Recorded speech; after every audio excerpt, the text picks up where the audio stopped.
तो दोस्तों आज हम सल्तनत काल से संबंधित इम्पोर्टेंट प्रश्नों के बारे में बात करेंगे जो आपके भारत में आयोजित सभी प्रतियोगी परीक्षाओं के लिए अति महत्वपूर्ण प्रश्न है, इसलिए वीडियो में अंत तक बने रहे। तो चलो वीडियो को शुरू करते हैं। तो आपका पहला सवाल है कि दिल्ली के किस शासक ने घोषणा की थी राजा का कोई सगा संबंधी नहीं होता है। तो यह घोषणा की थी अलाउद्दीन खिलजी ने। ठीक है, तो अलाउद्दीन खिलजी ने क्या घोषणा की थी, राजा का कोई सगा संबंधी नहीं होता है। यह घोषणा किसने की थी, अलाउद्दीन खिलजी ने। अगला सवाल है कि लोधी स्थापत्य का सर्वश्रेष्ठ नमूना है। तो आपको याद रखना है वह है मोट की मस्जिद। ठीक है, मोट की मस्जिद है जो लोधी स्थापत्य का सर्वश्रेष्ठ नमूना है। और उसकी व्याख्या है कि इस मस्जिद का निर्माण सिकंदर लोधी के वजीर ने 16वीं शताब्दी के प्रारंभिक वर्षों में बनवाया था। अगला सवाल है कि सिकंदर लोधी द्वारा फारसी भाषा में अनुवादित ग्रंथ फरहंग सिकंदरी किस शास्त्र से संबंधित था। तो आपको याद रखना है वह संबंधित था नक्षत्र शास्त्र से। ठीक है, नक्षत्र शास्त्र से संबंधित ग्रंथ कौन सा था, फरहंग सिकंदरी। ठीक है, यह संबंधित था किससे, नक्षत्र शास्त्र से। और ये किसके द्वारा अनुवादित ग्रंथ था, तो आपको याद रखना है यह था सिकंदर लोधी द्वारा फारसी भाषा में अनुवादित ग्रंथ था। अगला सवाल है कि जियाउद्दीन बर्नी को राजनीतिक दर्शन से संबंधित पुस्तक कौन सी है। तो आपको याद रखना है वह है फतवा-ए जहादारी। ठीक है, फतवा-ए जहादारी है जो जियाउद्दीन बर्नी की राजनीतिक दर्शन से संबंधित पुस्तक है। कौन सी, फतवा-ए जहादारी। अगला सवाल है कि सल्तनत काल में सर्वप्रथम किसने दक्षिण भारत की विजय की थी। तो आपको याद रखना है वह कहती अलाउद्दीन खिलजी ने। ठीक है, अलाउद्दीन खिलजी ने दक्षिण भारत की विजय की थी।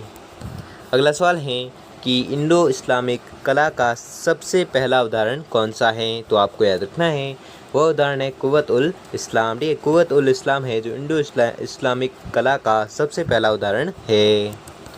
अगला सवाल है कि निम्न में से सर्वप्रथम भारत आने वाला विदेशी यात्री कौन था। तो आपको याद रखना है वह था इब्न बतूता। ठीक है, इब्न बतूता वह विदेशी यात्री था जो भारत में सर्वप्रथम आया था। ठीक है, कौन आया था, इब्न बतूता। अगला सवाल है कि निम्न में से अमीर खुसरो की रचना नहीं है। तो आपको याद रखना है वह है ताजुल मासिर। ठीक है, ताजुल मासिर है जो अमीर खुसरो की रचना नहीं है। बाकी खजाइन उल फतूह, तारीख अलाई और तुगलकनामा ये तीनों रचनाएं हैं जो अमीर खुसरो की है, लेकिन ये ताजुल मासिर है जो अमीर खुसरो की रचना नहीं है। अगला सवाल है कि निम्न में से किसे फारसी का उमर कहा गया है। तो आपको याद रखना है फारसी का उमर कहा गया है फिरदौसी को। ठीक है, तो फिरदौसी को क्या कहा गया है, तो आपको याद रखना है फिरदौसी को कहा गया है फारसी का उमर। अगला सवाल है कि निम्नलिखित में से किस नगर को कुव्वतुल इस्लाम नाम दिया गया है। तो आपको याद रखना है वह दिया गया है देवगिरी को। ठीक है, देवगिरी एक ऐसा नगर है जिसे कुव्वतुल इस्लाम नाम दिया गया है, इसे देवगिरी को। अगला सवाल है कि मध्यकाल में खराज क्या था। तो आपको याद रखना है मध्यकाल में खराज था कृषि पर कर। ठीक है, कृषि पर कर था जिसे मध्यकाल में खराज कहते थे। क्या कहते थे, खराज। अगला सवाल है कि कौन सा इतिहासकार मंगोलों द्वारा बंदी बनाया गया था। तो आपको याद रखना है वह इतिहासकार था अमीर खुसरो। ठीक है, अमीर खुसरो एक ऐसा इतिहासकार था जो मंगोलों द्वारा बंदी बनाया गया था। कौन, अमीर खुसरो। अगला सवाल है कि निम्नलिखित में से किस वंश के शासकों ने सबसे अधिक समय तक शासन किया था। तो आपको याद रखना है यह किया था तुगलक वंश ने। ठीक है, तुगलक वंश ने के शासकों ने सबसे अधिक समय तक शासन किया था, किसने, तुगलक वंश ने। अगला सवाल है कि दिल्ली सल्तनत से संबंधित प्रथम ऐतिहासिक रचना व दिल्ली सल्तनत का प्रथम सरकारी संकलन है। तो आपको याद रखना है वह है ताज उल मासिर। ठीक है, ताज उल मासिर है जो दिल्ली सल्तनत से संबंधित प्रथम ऐतिहासिक रचना व दिल्ली सल्तनत का प्रथम सरकारी संकलन है। अगला सवाल है कि दिल्ली सल्तनत के निम्नलिखित वंशों का सही कालक्रम है। तो सही कालक्रम बताना है, तो सही कालक्रम है ऑप्शन नंबर 3 आपका राइट आंसर हो जाएगा, जिसमें सही कालक्रम है पहले इलबरी, बाद में आया खिलजी, फिर आया तुगलक और फिर आया सैयद और लास्ट में था लोधी वंश। ठीक है, ये हुए कालक्रम, इसलिए आपका सही जवाब होगा ऑप्शन नंबर 3। ठीक है, वापस से देख लो कि पहला वंश कौन सा आया था। तो पहला वंश आया था इलबरी वंश आया था, बाद में आया था खिलजी वंश, फिर आया था तुगलक वंश, और फिर आया था सैयद वंश, और सैयद के बाद आया था लोधी वंश। ठीक है, लास्ट में लोधी वंश आया था और फर्स्ट में आया था इल्बरी वंश। ठीक है, तो आपको याद रखना है। अगला सवाल है कि प्रथम मुस्लिम भारतविद कहा जाता है तो किसे कहा जाता है? यह कहा जाता है अल-बरूनी को। ठीक है, तो अल-बरूनी को क्या कहते हैं? तो आपको याद रखना है, अल-बरूनी को कहते हैं प्रथम मुस्लिम भारतविद कहा जाता है। अगला सवाल है कि आधुनिक भूगोल का महान पिता कहा जाता है तो किसे कहा जाता है? यह कहते हैं मार्को पोलो को। ठीक है, तो मार्को पोलो को क्या कहा जाता है? आधुनिक भूगोल का महान पिता है जो कहा जाता है किसे? मार्को पोलो को। अगला सवाल है कि 5 सुल्तानों का शासनकाल देखा तो किसने देखा? यह देखा था अमीर खुसरो ने। ठीक है, अमीर खुसरो वह व्यक्ति था जिसने 5 सुल्तानों का शासनकाल देखा था। किसने? अमीर खुसरो ने। अगला सवाल है कि भारत का सादी कहा जाता है तो किसे कहा जाता है? यह कहा जाता है अमीर हसन सीजी को। ठीक है, तो अमीर हसन सीजी को क्या कहा जाता है? अगर एग्जाम पूछे तो आपको याद रखना है, अमीर हसन सीजी को कहते हैं भारत का सादी। अगला सवाल है कि भारत में मुस्लिम राज्य का संस्थापक माना जाता है तो आपको याद रखना है, यह माना जाता है मोहम्मद गौरी को। ठीक है, तो मोहम्मद गौरी को क्या माना जाता है? भारत में मुस्लिम राज्य का संस्थापक माना जाता है किसे? मोहम्मद गौरी को। अगला सवाल है कि रजिया को बंदी बनाने वाला विद्रोही नेता था तो कौन था? अल्तुनिया। ठीक है, अल्तुनिया वह नेता था या वह नेता था जिसने रजिया को बंदी बनाने वाला विद्रोही नेता था। कौन? अल्तुनिया, जिसने रजिया को बंदी बनाया था। ठीक है, अगला सवाल है कि गाजी मलिक के ने जिस शासक को पराजित कर दिल्ली में तुगलक वंश की नींव डाली वह था तो आपको याद रखना है, वह शासक था खुसरो शाह। ठीक है, खुसरो शाह वह शासक था जिसको पराजित किया था किसने? गाजी मलिक ने, और गाजी मलिक ने उसको पराजित कर दिल्ली में तुगलक वंश की नींव है जो डाली थी किसने? गाजी मलिक ने। किसको पराजित कर? तो आपको याद रखना है, यह पराजित किया था खुसरो शाह को पराजित किया था और दिल्ली में तुगलक वंश की नींव है जो डाली थी। अगला सवाल है कि घोड़ों का दागने की प्रथा को सर्वप्रथम शुरू किया था तो किसने किया था? यह किया था अलाउद्दीन खिलजी ने। ठीक है, तो अलाउद्दीन खिलजी ने क्या किया था? तो अलाउद्दीन खिलजी ने किया था घोड़ों को दागने की प्रथा को सर्वप्रथम शुरू किया था किसने? अलाउद्दीन खिलजी ने। अगला सवाल है कि किसने कहा रजिया में एक शासक होने के सभी गुण थे लेकिन उसका जन्म एक नारी के रूप में हुआ था तो आपको याद रखना है, यह कहा था इब्न बतूता ने। ठीक है, तो इब्न बतूता ने क्या कहा था? इब्न बतूता ने कहा था कि रजिया में एक शासक होने के सभी गुण थे लेकिन उसका जन्म एक नारी के रूप में हुआ था। यह किसने कहा था? अगर एग्जाम पूछे तो आपको याद रखना है, यह कहा था इब्न बतूता ने। अगला सवाल है कि उस जैन संत का नाम बताइए जिसके साथ मोहम्मद बिन तुगलक ने वार्तालाप किया था तो आपको याद रखना है, वह जैन संत था जिन प्रभु सूरी। ठीक है, जिन प्रभु सूरी वह जैन संत थे जिसने मोहम्मद बिन तुगलक के साथ है जो वार्तालाप किया था किसने? जिन प्रभु सूरी ने। अगला सवाल है कि कौन सा सुल्तान अशोक के स्तंभ को दिल्ली लाया तो आपको याद रखना है, वह लाया था फिरोज तुगलक। ठीक है, फिरोज तुगलक वह सुल्तान था जो अशोक के स्तंभ को दिल्ली लाया था। कौन? फिरोज तुगलक।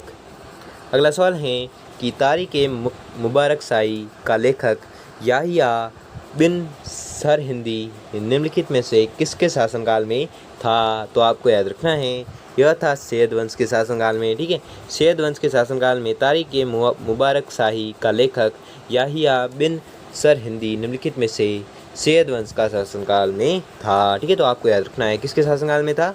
अगर एग्जाम पूछे तो आपको याद रखना है, यह था सैयद वंश के शासनकाल में। अगला सवाल है कि निम्नलिखित में से किस सूफी संत ने 7 सुल्तानों की हुकूमत देखी लेकिन किसी के दरबार में नहीं गया तो आपको याद रखना है, वह सूफी संत था शेख निज़ामुद्दीन चिश्ती। ठीक है, शेख निज़ामुद्दीन चिश्ती वह सूफी संत था जिसने 7 सुल्तानों की हुकूमत देखी लेकिन किसी के भी दरबार में नहीं गया था। कौन? शेख निज़ामुद्दीन चिश्ती। अगला सवाल है कि निम्नलिखित में से कौन सा अष्टभुजीय मकबरा है तो आपको याद रखना है, वह मकबरा है सिकंदर लोदी का मकबरा। ठीक है, सिकंदर लोदी का मकबरा है जो अष्टभुजीय मकबरा है। किसका मकबरा है? सिकंदर लोदी का मकबरा। अगला सवाल है कि किस शासक ने भारत पर 17 बार आक्रमण किए थे तो 17 बार आक्रमण करने वाला शासक था मोहम्मद गजनवी। ठीक है, मोहम्मद गजनवी वह शासक था जिसने भारत पर 17 बार आक्रमण किए थे।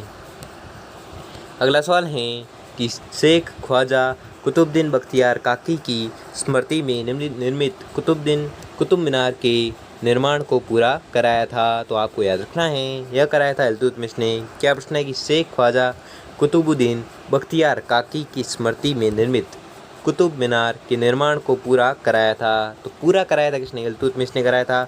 और शुरू कराया था कुतुबुद्दीन ऐबक ने कराया था। और इसको पूरा है जो कराया था किसने? इल्तुतमिश ने कराया था। अगला सवाल है कि तुर्कान ए चहलगानी दल का गठन किया था। तो किसने किया था? तो यह किया था इल्तुतमिश ने। ठीक है, तो इल्तुतमिश ने किस दल का गठन किया था? अगर एग्जाम पूछे तो आपको याद रखना है यह किया था तुर्कान ए चहलगानी दल का गठन किया था किसने? इल्तुतमिश ने।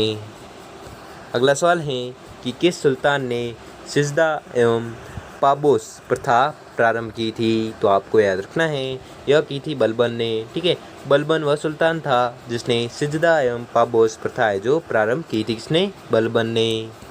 अगला सवाल है कि रजिया के पतन का कारण था। तो रजिया के पतन का कारण था उपयुक्त सभी 40 दासों के दल की महत्वाकांक्षा। वह एक महिला थी, उसका गैर तुर्कों को प्रतिष्ठित करने का प्रयास। यह तीनों कारण हैं जो रजिया के पतन के कारण थे। इसलिए आपका सही जवाब होगा ऑप्शन नंबर 4 उपयुक्त सभी। अगला सवाल है कि जब मैं किसी तुच्छ परिवार के व्यक्ति को देखता हूँ तो मेरे शरीर की प्रत्येक नाड़ी क्रोध से उत्तेजित हो जाती है। यह वाक्य किस सुल्तान के हैं? तो यह वाक्य है औरंगजेब के। ठीक है, तो औरंगजेब का क्या वाक्य था? एग्जाम में पूछे तो आपको याद रखना है औरंगजेब का वाक्य था कि जब मैं किसी तुच्छ परिवार के व्यक्ति को देखता हूँ तो मेरे शरीर की प्रत्येक नाड़ी क्रोध से उत्तेजित हो जाती है। यह वाक्य औरंगजेब द्वारा कहा गया था। ठीक है, किसके द्वारा कहा गया था? औरंगजेब द्वारा कहा गया था। सॉरी, औरंगजेब द्वारा नहीं कहा गया था, यह कहा गया था बलबन द्वारा। ठीक है, सॉरी गलती से बोल दिया। ठीक है, ये बलबन द्वारा कहा गया था कि जब मैं किसी तुच्छ परिवार के व्यक्ति को देखता हूँ तो मेरे शरीर की प्रत्येक नाड़ी क्रोध से उत्तेजित हो जाती है। और यह वाक्य कहा था किसने? बलबन ने। ठीक है, औरंगजेब ने नहीं कहा था। ठीक है, तो आपको याद रखना है, कन्फ्यूज नहीं होना है। ठीक है, गलती से कह दिया है। अगला सवाल है कि तुर्कान ए चहलगानी दल की शक्ति का विनाश करने वाला सुल्तान था। तो वह था बलबन। ठीक है, बलबन वह व्यक्ति था या वह सुल्तान था जिसने तुर्कान ए चहलगानी दल की शक्ति का विनाश किया था किसने? बलबन ने। अगला सवाल है कि नौरोज था। तो नौरोज क्या था? नौरोज था फारसी त्यौहार। ठीक है, फारसी त्यौहार था जिसे क्या कहते हैं? नौरोज। ठीक है, नौरोज क्या था? एक प्रकार का फारसी त्यौहार था। अगला सवाल है कि शुद्ध तांबे की अरबी सिक्के किस सुल्तान ने सर्वप्रथम जारी किए थे? तो आपको याद रखना है यह जारी किए थे इल्तुतमिश ने। ठीक है, तो इल्तुतमिश ने क्या किया था? इल्तुतमिश वह सुल्तान था जिसने शुद्ध तांबे के अरबी सिक्के है जो जारी किए थे सर्वप्रथम किसने? इल्तुतमिश ने। अगला सवाल है कि जलालुद्दीन फिरोज खिलजी ने अपनी राजधानी बनाई। तो किसे बनाई थी? यह बनाई थी किलो खरी को। ठीक है, तो किलो खरी को अपनी राजधानी बनाई थी किसने? जलालुद्दीन फिरोज ने। ठीक है, जलालुद्दीन फिरोज खिलजी ने अपनी राजधानी बनाई थी किससे? किलो खरी को। अगला सवाल है कि दिल्ली सल्तनत का वह सुल्तान जिसने प्रथम बार शराब बनाने एवं बेचने पर प्रतिबंध लगाया था। तो आपको याद रखना है वह था अलाउद्दीन खिलजी। ठीक है, अलाउद्दीन खिलजी वह सुल्तान था जिसने प्रथम बार शराब बनाने एवं बेचने पर प्रतिबंध लगाया था किसने? अलाउद्दीन खिलजी ने। अगला सवाल है कि दिल्ली सल्तनत के सिंहासन पर बैठने वाला प्रथम भारतीय मुसलमान शासक था। तो कौन था? वह था नासिरुद्दीन खुसरो शाह। ठीक है, नासिरुद्दीन खुसरो शाह वह व्यक्ति था जिसने दिल्ली सल्तनत के सिंहासन पर बैठने वाला प्रथम भारतीय मुसलमान था। कौन? नासिरुद्दीन खुसरो शाह। अगला सवाल है कि दिल्ली सिंहासन पर शासन करने वाला पहला अफगान वंश था। तो कौन था? वह था लोधी वंश। ठीक है, लोधी वंश पहला अफगान वंश था जो दिल्ली शासन पर शासन करने वाला पहला अफगान वंश था। कौन? लोधी वंश। अगला सवाल है कि किस सुल्तान ने आगरा की स्थापना कर उसे अपनी राजधानी बनाया था? तो यह बनाया था सिकंदर लोधी ने। ठीक है, सिकंदर लोधी ने आगरा को स्थापित कर और उसे अपनी राजधानी बनाया था। किसने बनाया था? सिकंदर लोधी ने। किसको बनाया था? आगरा को। अगला सवाल है कि किस दक्षिणी शासक को गजबेटकर की उपाधि मिली हुई है? तो वह शासक था देवराय द्वितीय। ठीक है, देवराय द्वितीय वह दक्षिणी शासक था जिसे गजबेटकर की उपाधि है जो मिली हुई है। गजबेटकर का अर्थ होता है हाथियों का शिकारी। ठीक है, हाथियों का शिकारी होता है गजबेटकर, जिसको वह गजबेटकर एक प्रकार की उपाधि है जो किसे मिली हुई है? देवराय द्वितीय को मिली हुई, ठीक है, तो आपको याद रखना है। अगला सवाल है कि विजयनगर का कौन सा शासक कौन सा शासक सबसे प्रतापी एवं भारतीय इतिहास के प्रसिद्ध राजाओं में से एक था? तो वह था कृष्णदेव राय, ठीक है। कृष्णदेव राय वह शासक था जो सबसे प्रतापी एवं भारतीय इतिहास के प्रसिद्ध राजाओं में से एक था, ठीक है। वह कौन था? कृष्णदेव राय, ठीक है। कृष्णदेव राय विजयनगर का शासक था और सबसे प्रतापी एवं भारतीय इतिहास के प्रसिद्ध राजाओं में से एक था। कौन? कृष्णदेव राय। अगला सवाल है, और यह आज का अंतिम सवाल है, कि किस शासक को धार्मिक सहिष्णुता के कारण कश्मीर का अकबर एवं बड़शाह कहा जाता था? क्या प्रश्न है कि किस शासक को धार्मिक सहिष्णुता के कारण कश्मीर का अकबर एवं बड़शाह कहा जाता था? तो यह कहा जाता था जैनुल आबिदीन को, ठीक है। जैनुल आबिदीन वह व्यक्ति या वह शासक था जिसको धार्मिक सहिष्णुता के कारण कश्मीर का अकबर एवं बड़शाह यानी कि महान सुल्तान कहा जाता था। तो यह कहा जाता किसे? जैनुल आबिदीन को। तो दोस्तों, वीडियो कैसा लगा हम कमेंट बॉक्स में कमेंट करके जरूर बताएं। अगर आपके लिए ये वीडियो थोड़ा सा भी हेल्पफुल साबित हुआ तो वीडियो को लाइक और चैनल को सब्सक्राइब कर लीजिए। धन्यवाद।